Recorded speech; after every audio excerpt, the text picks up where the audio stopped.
오늘은 6공화국 최대 비리 사건이라고 불리우는 분양비리에 대해 이야기하겠습니다. 서울의 마지막 노른자의 땅, 강남 수서지구 특혜 분양 사건인데요. 이 사건을 이야기하려면 1988년 서울올림픽으로 거슬러 올라가야 합니다.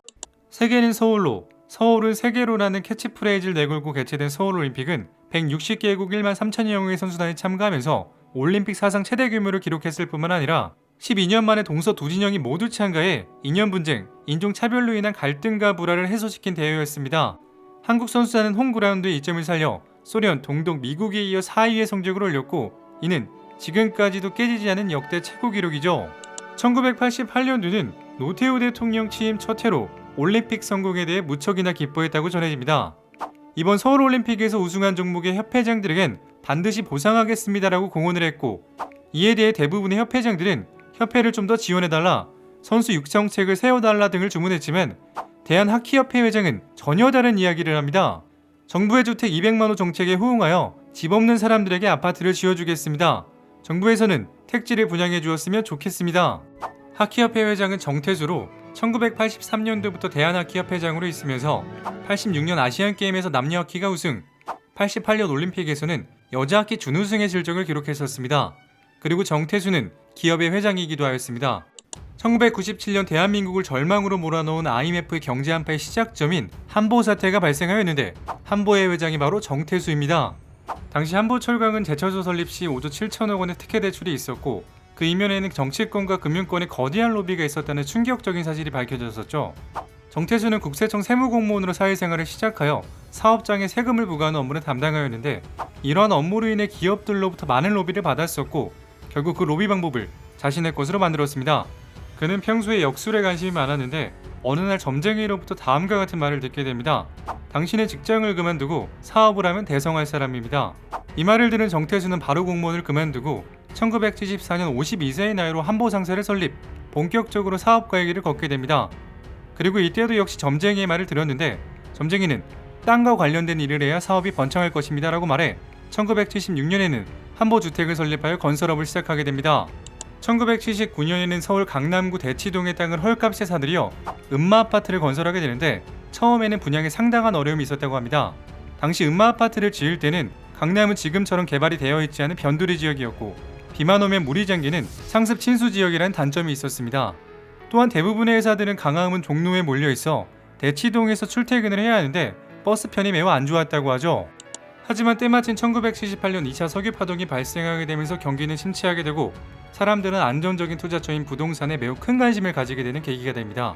그러니까 정태수에게는 매우 큰 행운이 찾아온 것이고 창업 6년 만에 단숨에 재벌로 성장하게 됩니다.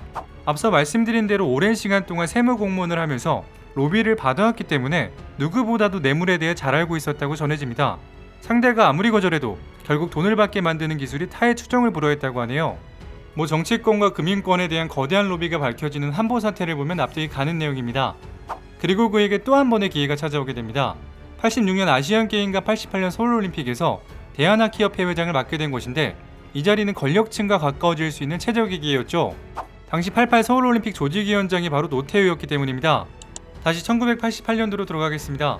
한보그룹은 자연녹지인 수서 1원동 일대의 땅 매입을 시작하여 89년 11월 말까지 모두 5만 135평을 사들였습니다. 이렇게 사들인 땅은 26개 주택조합에 명의 이전을 하고 약속 기한 내 택지를 공급받지 못할 경우에는 세배를 배상하겠다고 조합장들에게 약속을 하죠. 그리고 한보는 맹렬한 로비 활동을 시작하게 됩니다.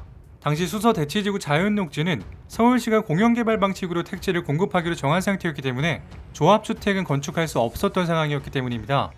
정태수 회장은 서울올림픽으로 친분을 맺은 장병조 청와대 문화체육비서관을 만나 청탁을 합니다. 수서지구에 조합 아파트를 건축하려는데 서울시가 이 지구를 공영개발 방식으로 정하여 조합주택을 건축할 수 없는 상황입니다. 서울시에 압력을 넣어 방침을 변경해 주십시오.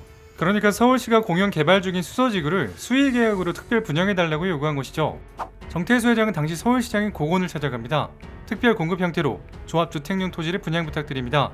이에 고건시장은 다음과 같이 단호 이야기하면 거절합니다.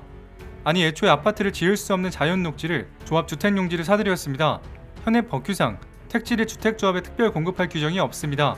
정리하면 한보는 애초에 개발할 수 없는 개발제한구역 땅을 사놓고 개발을 허락해달라고 서울시에 조르는 상황이었죠.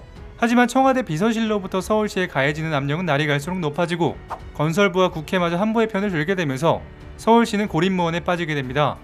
서울시장 고고는 경질, 박세직 시장이 부임하게 되면서 서울시는 기존 방침을 뒤엎고 강남 수서 택지 개발지구 토지 3만 5천 평을 주택조합에 특별 공급하기로 했다고 발표하기에 이릅니다. 하지만 다음 날인 2월 3일 세계일보의 특정 보도로 이 땅은 애초에 서울시가 아파트를 지어 무주택 서민들에게 분양해야 할 땅임을 밝히며 노태우 정부 최대의 권력형 비리인 수서택지 분양 특혜 사건이 터지게 됩니다. 이 비리에는 청와대, 정부, 국회, 서울시가 연루되어 있었고 충격적인 건 여당뿐만이 아니라 당시 야당이었던 평민당까지 포함되어 있었습니다. 대검 중수부가 수사에 나서 한보 정 회장으로부터 뇌물을 받은 혐의로 장병조 비서관, 민저당과 평민당원 6명을 구속하게 됩니다. 그리고 4년 후인 1995년 김영삼 정부가 들어선 뒤 이 사건의 진짜 몸통이 드러나게 됩니다. 청와대 안가에서 노태우 대통령이 한태수 회장으로부터 분양 청탁과 함께 150억 원의 뇌물을 받은 사실을 밝혀낸 겁니다. 정태수 회장은 이 사건으로 집행유예를 받고 1995년 사면 석 달 만에 노태우 전 대통령에게 150억 원의 뇌물을 준 사실이 밝혀지면서 다시 구속됩니다. 그리고 1997년 한보 특혜 대출 사건으로 세 번째 구속, 2002년 대장암을 이유로 형 집행정지 결정을 받으며 석방됩니다. 사건 발생 1년 10개월 뒤에는 수소 사건으로 구속되었던 모든 관련자들이 한 사람도 빠짐없이 석방되면서 사건은 종결됩니다. 여담으로 고건 전 서울시장은 수서 비리 사건으로 깔끔한 이미지가 만들어져 김영삼 집권 시절 총리를 지낼 수 있었습니다. 오늘의 이야기는 여기까지입니다. 지금까지 역사비디오였습니다.